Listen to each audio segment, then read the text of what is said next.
Hang on.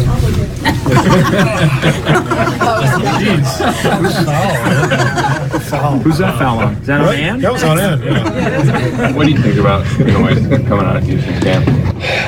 It's disappointing because the focus should be on two teams who played extremely hard. I mean, watching the tape, both teams just got after it and competed.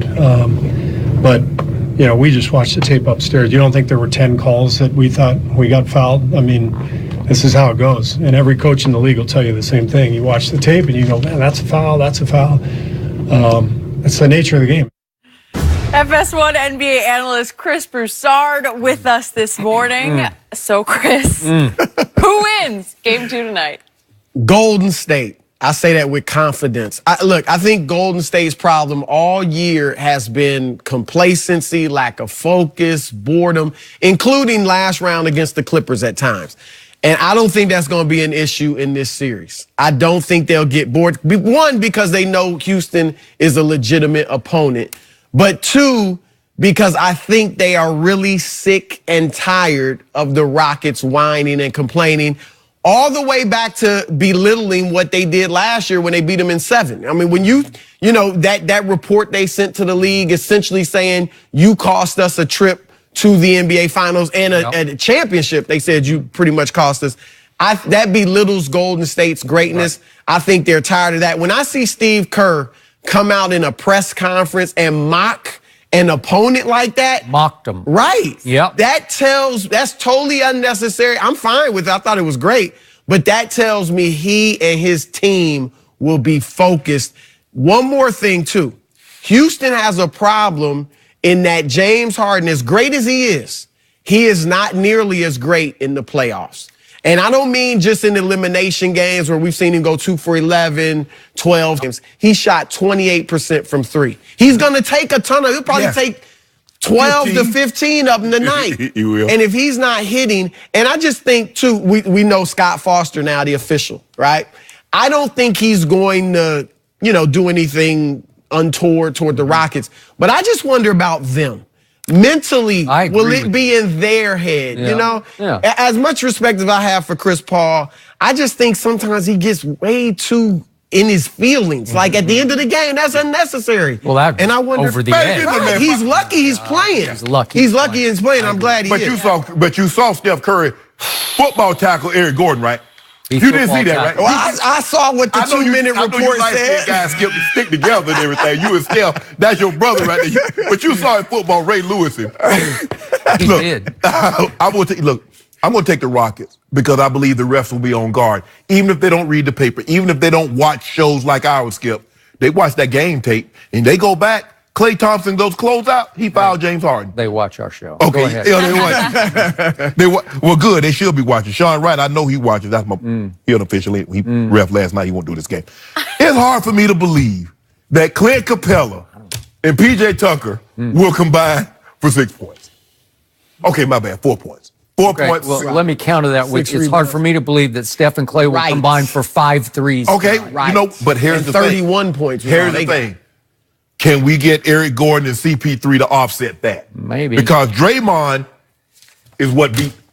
Because Draymond almost had a triple-double. He played really well. He outplayed Clint Capella. Capella can't let Draymond beat him up on the boards like that. Yeah. They got two, because when they go small, they take Capella out. They go small. Now they're at a disadvantage. You got to pound them.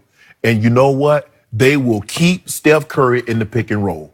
Right. Normally, you want a big. You want Draymond or you want KD.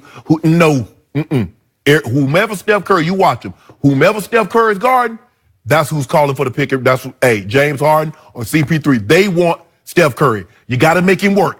Because if you let him coast on defense, he will light your butt up on offense. Well, he is the fouling demon. That's all isn't he? He is. He's grabby. He's the baby-faced assassin. They let him get away with a lot of stuff because that's a little Steph. He can't foul it. He can't tackle anybody. Oh, yeah, that's so big.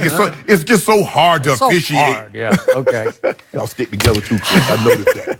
I'm going to say this again. For once, I so hope you're right. I picked the Rockets to dethrone Golden State in this series. And everything was on game one. And I think they thought everything was on game one. They went out early to adjust to the time change and have a full practice at Oracle to be ready and rested while Golden State had to play Friday night and tough it out against the Clippers and come back for an early Sunday game, early afternoon, was it like 12:30 Pacific time? This was it. You had them. You had Steph and Clay with ankle injuries. I don't know how bad they were, but something. This is the one, you don't steal it, you just go win it. And if you win it, you're going to make Golden State play uphill the rest of the series. And to your point, Chris, I think that not just Golden State is sick and tired of Houston. I think the NBA got sick and tired of Houston because they spent the whole offseason going second and third level with analytics and just resounding, convincing, statistical breakdown. You robbed us in Game 7 last year. Game 7, you robbed us on our home court. And the NBA turned right around and robbed them even worse in Game 1. That's just me, because the more I look at the tape, the more I look at these calls, there were 6 non-calls. And James Harden isn't just a good free throw shooter. He's an all-time great free throw shooter. Yeah. He see it one more time because it sticks in my craw. He jumped into his landing space. He jumped sideways, but he body fouled him. For referees, because they're in their mind's eye, they're saying they've turned completely to face the basket. How can they foul? Well, they can foul with their butt. That's what they're doing. They're butting. They're just it's a body foul, and they're making sure there's no hand fouls, because usually on those it's a hand foul. It's hand to hand up here, right? Right. Well, they turn their back completely, and the referee's saying that's okay. And then what's biggest bone of contention for Houston is that the older referees won't honor the new rule. So now we got tonight, Scott Foster's in his 25th year, Ed Malloy's in his 17th year. What is that? Do you think they're going to be hell with that rule? You know, that's not how we referee. I like you either with that team like. Okay. Well, you think the may be league doing is that some tonight? the league is sending them a message? Yeah. You think because they choose the rest before the series, but they knew, like you said, Houston's complaining all year, and they did go too far with the. I mean, analytics are good, but they went way over. They went overboard, because so now we get the painfully transparent last 2-minute report, and we find out that Steph, and again, I don't know how I didn't see this, because I give Steph a break because he's so baby faced and he's so little. You know, he's just a cuddly little Steph. But look what this is like, insult to injured pride when you find out that he should have fouled out with 109 left. 109. You talk about James has come up small. So has Steph in a lot of playoff games. And to his credit, he made a huge three that he shouldn't have been allowed to make, because he should have been disqualified with 6 fouls. So then what happens?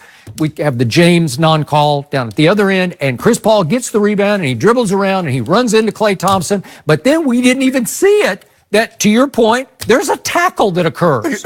He knocked the man out of bounds. And somebody just go, and then he put it point the other way. Eyeball. Out of bounds. He knocked it out of bounds. Look at old Chris looking at him too. Okay. Oh, you're out. I see a good play. Yeah, I bet you do. And you know what? Chris Paul didn't see a good play, and I'm convinced that was the play that set him off. Not what happened with him and Clay, but he saw, because he was trying to get the ball to Eric Gordon for a three, right? Yes. And he's like, you can't let him get away with that. Boom. And then he bumps into now here we go. Well, and think how long Chris, like Steph has been his nemesis. Yep. He came into the league kind of as an understudy to Chris Paul. Yep. But when Chris was with the Clippers, I mean, they kept running they beat the Warriors at times, but you know, he's always been that guy getting the best of him. So I know he's upset. He put that move on him. Remember, he went behind his back and made him, leg and flipped. One of the greatest defenders at point guard ever. You made him fall. Houston has a big part of their game plan, though, is drawing fouls. Yes. And they have to read this early. Like, look, I agree, Clay was definitely in landing space in the first half a lot. Yes. Houston has got to read the officials. Sometimes, like in baseball with strike zone, whatever it may be, football, they're letting you play. You got to recognize in the first quarter, second quarter, okay, they're letting us play. Let's not count on getting these fouls. If we get them, great, but That's too much a part of their game plan. Okay, so to your point, you say Houston, the way they're going to win is if they come out the right way, which is to say, hell with the referees. Right. We just have to play through this because we're going to play so well tonight, the referees will become irrelevant. Well, I don't know if they have that because you'd say motivation or distraction. It feels like they're a little mentally defeated because it feels like their GM's a little mentally defeated. Well, he's sending the wrong message with all of his tweets like, the NBA's got it in for us. Yeah. There we go. He's the one saying that. he It is. goes down the. When Daryl Morey sent that big old printout, that big graphic up to Adam Silver about they cost him the game, Adam Silver sent him. So what is over 27? Where did that play? What role did that play in y'all losing game 7? No, that's true. Hey, Skip, you remember you asked me, you said, what were you doing over there? Yeah. I got something for you, I don't Skip. know if we ever want to know what you're doing over there. Look what I got, Skip. Which phone is that? I got them on LeBron's. Got them. That's what you're doing during the show? That was Skip. You know, I had to get them on bronze. Got them. Thaned you for asking if we wanted any, but no worries. You should wear them out It's here fine. because you'll It's totally lose in those fine. You crazy. Yeah. Man, LeBron dropped probably like 60 on somebody in the league. Did he play in those? I'm getting those too. They are I'm fresh. so glad Shannon, No. you're focused Where on you these Jordans? I Where got Jordan? both. You wear Jordans. Me and LeBron. Every Friday I post on IG, I can't lose in these shoes, MJ forever. Well, I'm but they're all Jordans. I'm all gonna the start. Well, I'm time, gonna start wearing all LeBrons. I'm Jordans gonna all start the wearing time. bronze on Well, Friday. then you should post, I can lose. in No, these yeah, I'm not gonna lose. I'm not gonna lose. because you're going to be 3-6 in the finals. Okay, can we get back to the show, Shannon? Yes, what happened? While you do your shopping in your free time, do the Sixers now have the upper hand after their win last night? We will discuss that.